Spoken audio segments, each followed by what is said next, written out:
Selamat pagi teman-teman kelas 5 di seluruh Nusantara. Apa kabar kalian hari ini? Semoga baik-baik saja ya. Siapa yang hari ini sudah membantu orang tua atau walimu di rumah? Jangan malas bantu ya. Karena pekerjaan mereka akan cepat selesai kalau kamu juga ikut membantu. Oh iya, sebelum kita mulai pelajaran hari ini, kita berdoa dulu ya.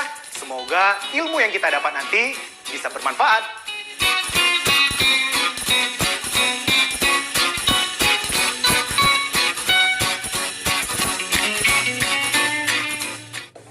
Gempa bumi berskala kecil dan besar beberapa kali terjadi di Indonesia. Penduduk Indonesia perlu mengetahui tindakan penyelamatan diri ketika menghadapi gempa, termasuk juga kalian teman-temanku kelas 5 di seluruh Nusantara.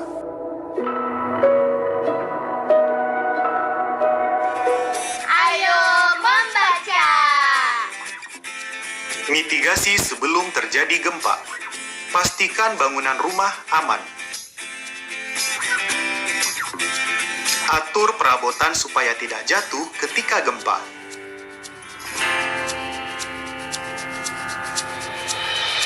Letakkan benda yang berat di bagian bawah atau lantai.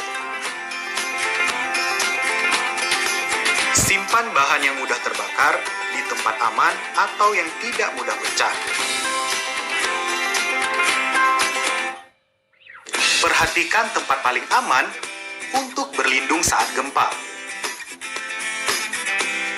Sediakan kotak P3K dan tas siaga. Catat nomor telepon orang yang dapat dihubungi saat gempa.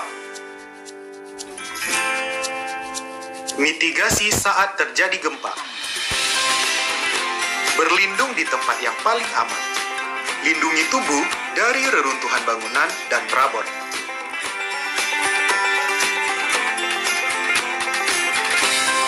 Segera lari keluar rumah jika memungkinkan.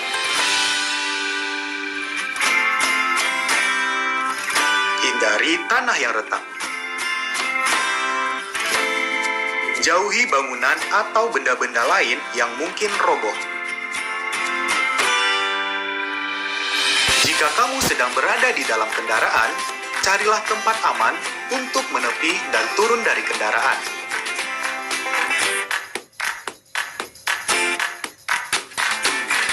Mitigasi setelah gempa. Jika berada dalam bangunan, keluar dengan tertib. Telepon atau minta bantuan jika memerlukan.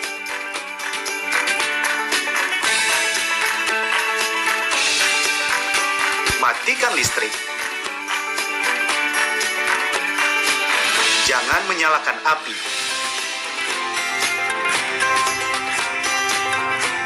Jangan masuk ke dalam rumah sebelum memastikan tidak ada reruntuhan susulan. Hindari berjalan di sekitar daerah gempa.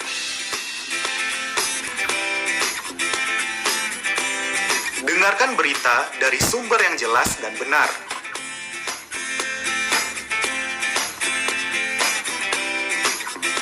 Setelah tadi kalian belajar mengenai mitigasi bencana gempa, sekarang saatnya kalian belajar mengenai tas siaga bencana.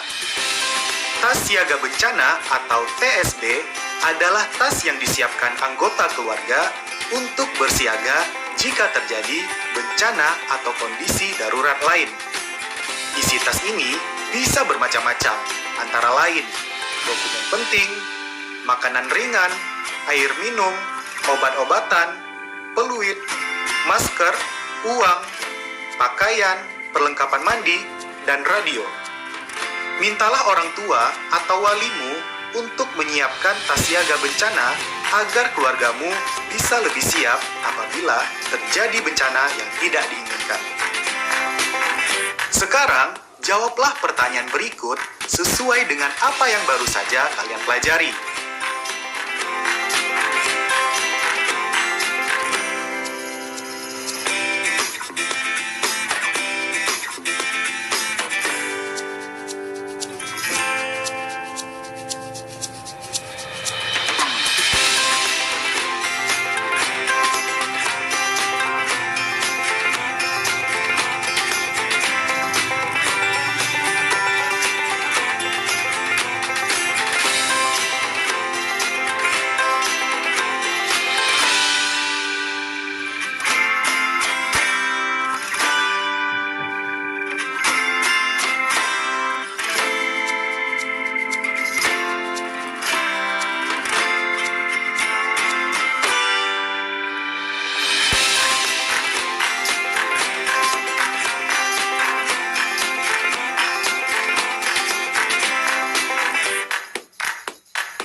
Kakak yakin kalian pasti bisa menjawab pertanyaan itu semua.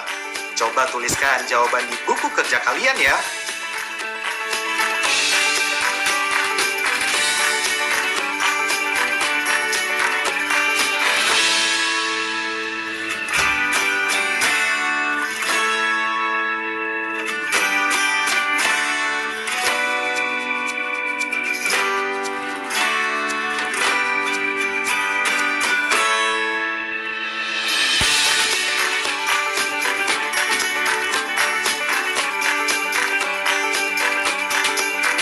Setelah itu, kalian bisa diskusikan dengan orang tua atau wali kalian di rumah.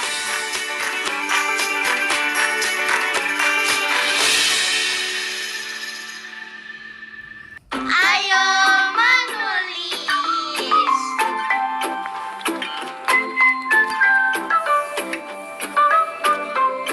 Teman-teman, setelah kalian tadi mempelajari video tentang pembelajaran, prosedur yang harus dilakukan sebelum, sesaat, dan sesudah bencana gempa terjadi.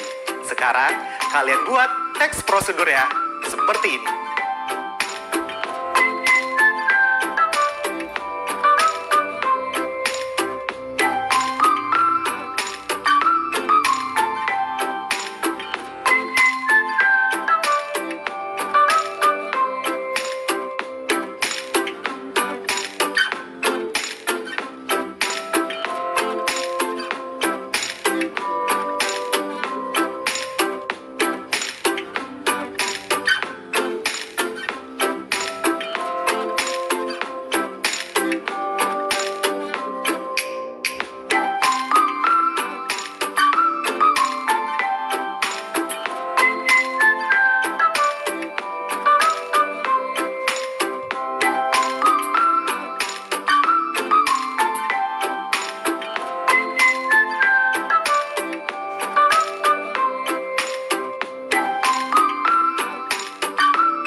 Prosedur merupakan teks yang berbicara untuk melakukan suatu hal, langkah demi langkah secara berurutan untuk mencapai tujuan yang diinginkan. Sekarang, kalian tulis langkah-langkah itu di buku kalian ya. Ayo berlatih. Pernahkah kalian perhatikan rambu-rambu yang terdapat di jalan? Rambu-rambu itu berfungsi untuk memberi informasi. Berikut adalah rambu-rambu yang berkaitan dengan bencana. Pasangkan rambu-rambu itu dengan artinya yang benar di sisi kanan layar. Selamat berlatih! Kita jawab sama-sama ya. Gambar 1 adalah rambu kawasan rawan banjir. Gambar kedua adalah rambu kawasan rawan bencana gunung berapi. Gambar 3 adalah rambu kawasan awan kebakaran hutan. Gambar keempat adalah rambu kawasan rawan tanah longsor. Gambar 5 adalah rambu kawasan rawan bencana gerakan tanah. Gambar 6 adalah rambu kawasan rawan tsunami. Terakhir, gambar 7 adalah rambu lokasi titik kumpul sementara. Hebat! Kalian sudah mengenal 7 rambu yang berkaitan dengan bencana.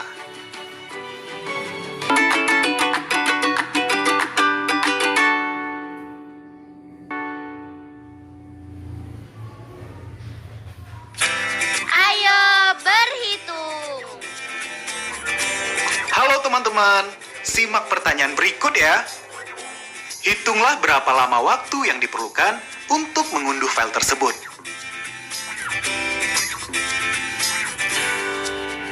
Kita bahas sama-sama yuk. Seperti yang kalian lihat, diketahui perkiraan waktu sisa adalah 3 menit. Sedangkan file yang sudah terunduh adalah 80%. Itu artinya file yang belum terunduh adalah 100% dikurangi 80%, yaitu 20%. Jadi, kita sama-sama ketahui kalau 20% sama dengan 3 menit. Yang ditanyakan adalah, berapa lama waktu yang diperlukan untuk mengunduh? Itu artinya, berapakah waktu 100% jika diketahui waktu 20% sama dengan 3 menit? Kita urai ya. Untuk mencari waktu yang dibutuhkan untuk 100%, kita bisa mencari dengan membalik 20% menjadi 100 per 20 dikali 3. Hasilnya adalah 15. Jadi, waktu total yang diperlukan untuk mengunduh file tersebut adalah 15 menit. Anak-anak, sekarang kita masuk ke bilangan pecahan ya. Kalian siap? Siap, Bu! Kita mulai pelajaran dengan pertanyaan sebagai pemanasan. Diketahui sebuah pecahan, jumlahkan pembilang dan penyebut masing-masing dengan 1. Bandingkan hasilnya dengan pecahan awal. Pecahan awal atau pertama selalu lebih besar. Tapi guys, bukannya pecahan akhir hasil penjumlahan selalu lebih besar ya? Tergantung dari pecahan pertamanya sih, Ul. Ya kan, Bu? Mari kita cek ya. Misalnya 1/7. Jika masing-masing ditambah 1, maka akan menjadi 2/8. Jika kita bandingkan 1/7 lebih kecil dari 2/8. Jawaban yang benar adalah jawaban Uul. Karena jika sebuah pecahan ditambahkan dengan bilangan yang sama pada pembilang dan penyebut, maka hasilnya akan lebih besar dari pecahan sebelumnya. Sekarang, ayo coba untuk pecahan lainnya. Apakah berlaku hal yang sama?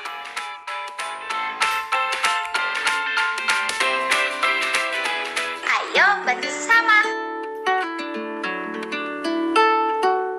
Penggalangan dana sangat diperlukan oleh korban bencana alam. Kebutuhan pokok seperti beras dan 9 bahan pokok lainnya sangatlah bermanfaat bagi korban bencana alam. Lihat, Prima dan teman-temannya menggalang bantuan dalam bentuk beras. Prima akan membagikan bantuan beras kepada korban bencana alam. Terdapat 1 karung beras berukuran 25 kg yang akan dibagikan menjadi bungkus-bungkusan kecil berukuran setengah kilogram.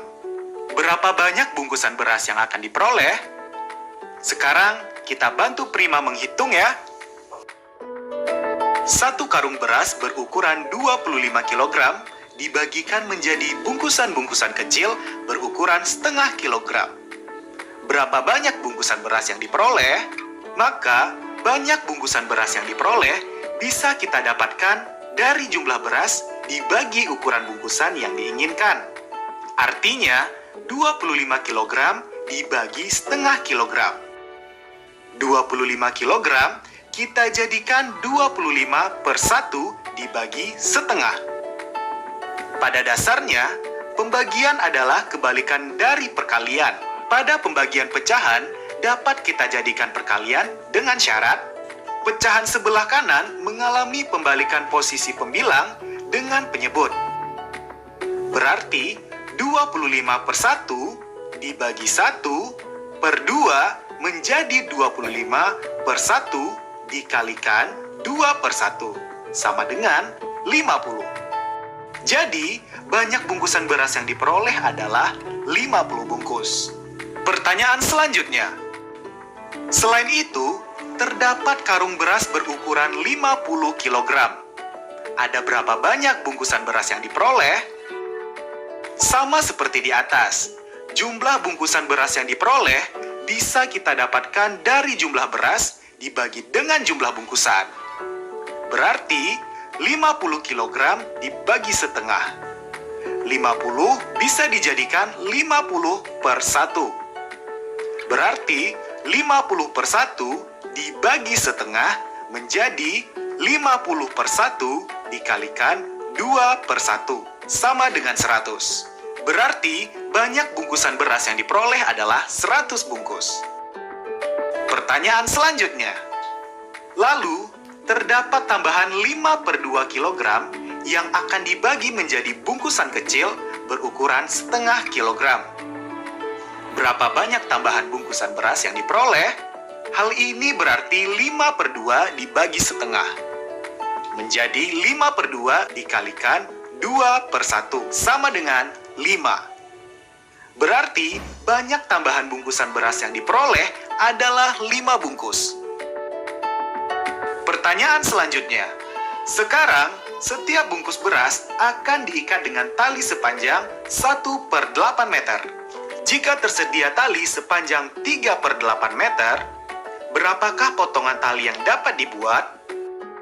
Ya, untuk mengetahui jumlah potongan tali yang dibuat, kita bisa bagi jumlah tali yang tersedia dengan potongan tali yang dibutuhkan. Berarti, 3/8 dibagi 1/8 menjadi 3/8 dikali 8/1 sama dengan 3. Berarti banyak potongan tali yang dapat dibuat adalah 3 potong. Pertanyaan terakhir. Untuk mengikat setiap bungkusan beras dengan tali, tersedia tali sepanjang 7 meter. Apakah panjang tali tersebut cukup untuk mengikat bungkusan beras yang berjumlah 50 kg seperti pada soal nomor 2? Diketahui jumlah bungkusan beras dari 50 kg dibagi 1/2 adalah 100 bungkus. Artinya, membutuhkan 100 potong tali. Sedangkan, panjang potongan satu tali adalah 1/8 meter. Lalu, tali yang tersedia adalah 7 meter. Apakah jumlah potongan tali sepanjang 7 meter cukup untuk mengikat 100 bungkus beras? Kita cari dulu. Berapa sih potongan tali yang didapatkan dari tali sepanjang 7 meter? Kalian tinggal membagi total panjang tali dengan panjang satu tali. Berarti 7 meter dibagi 1/8 atau 7/1 dibagi 1/8 menjadi 7/1 dikali 8/1 sama dengan 56. Artinya, tali 7 meter hanya bisa menjadi 56 potongan tali. Padahal, kita membutuhkan 100 tali. Itu artinya, 7 meter tali tidak cukup untuk mengikat bungkusan beras yang berjumlah 100 kantung. Proyek kreatif minggu ini.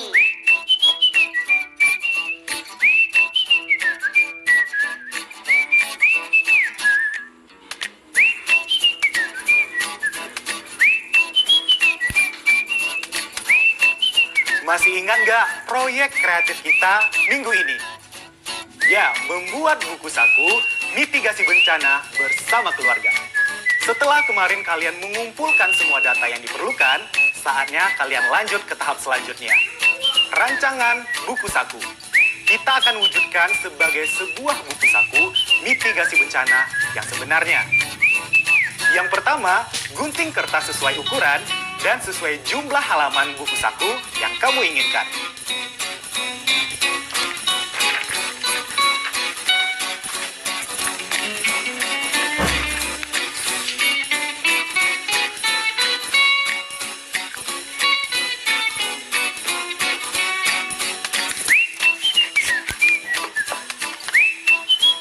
Tulis halaman awal berupa judul, kata pengantar, dan daftar pustaka.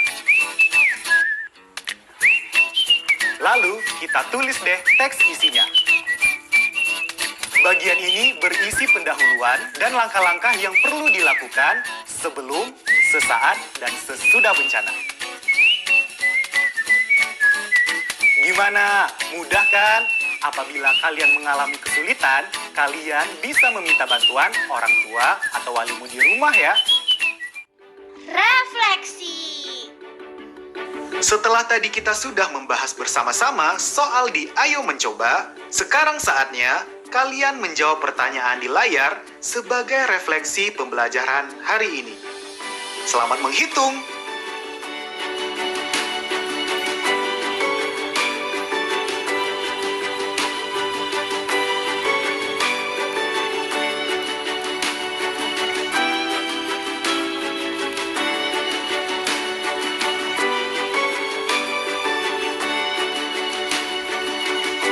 Sekarang, kalian bisa cocokkan hasil kalian dengan jawaban berikut. Nomor 1, diketahui 1 porsi sama dengan 1/3 telur dadar. Jika ada 40 telur dadar, maka berapa banyak porsi yang dibuat? Jadi, banyak porsi yang bisa dibuat dari 40 telur dadar adalah 120 porsi. Soal-soal berikutnya, kalian bisa coba kerjakan di buku kerja kalian ya. Bagaimana pelajaran hari ini? Seru kan? Jangan lupa proyek kreatif mingguan kalian ya. Apabila mengalami kesulitan, kalian bisa meminta bantuan orang tua atau walimu di rumah. Karena sudah cukup waktu Kak Angga menemani kalian semua, Kak Angga pamit dulu ya. Sampai jumpa besok. Dah. Adik-adik ingat selalu untuk rajin mencuci tangan, menjaga jarak, dan memakai masker jika hendak keluar rumah untuk mencegah penyebaran COVID-19. Sampai jumpa lagi.